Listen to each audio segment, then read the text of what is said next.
سلام لیدونکو ستړي مشئ هیله ده ښه به وئ. نننۍ ویډیو کې په یوه ډېره مهمه مسله غواړم چې له تاسو سره خبره وکړم.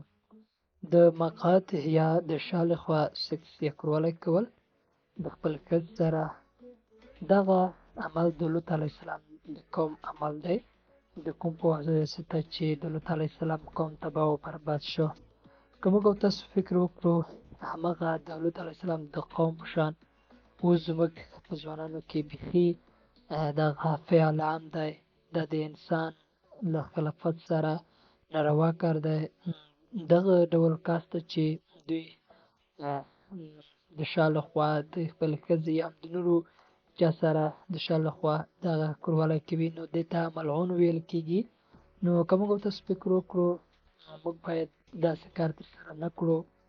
که چېرته داسې کار ترسره کېږي نو مهمه دا ده چې موږ باید پر وړاندې اقدام وکړو او داسې کارونو مخه ونیسو.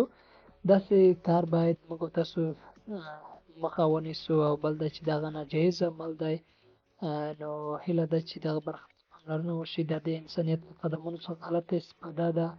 نو باید زموږ وجدان او زموږ عزت باید تمه ونه رسېږي. موږ باید داسې کار ترسره نه کړو لکه ځینې خلک چې نن سبا ترسره کوي. نو زما په فکر دغه لواطت یا هم دغه د شا لخوا د خپل ښځې یا هم د نورو چا سره دغه ډول کار کول، نو دغه لویه ګناه ده. لکه څرنګه چې د لوط علیه السلام قوم تباه او برباد شو، خدای مکړه همداسې زموږ او تاسو قوم که موږ او تاسو وګورو نن سبا هر څوک په دې مرض اخته دی، هر څوک دغه عمل کوي. نو لرې نه ده چې همغه د لوط علیه السلام قوم دغه شان به موږ هم تباه کېږو. نو هیله ده چې له دې څخه لاس په سر شئ.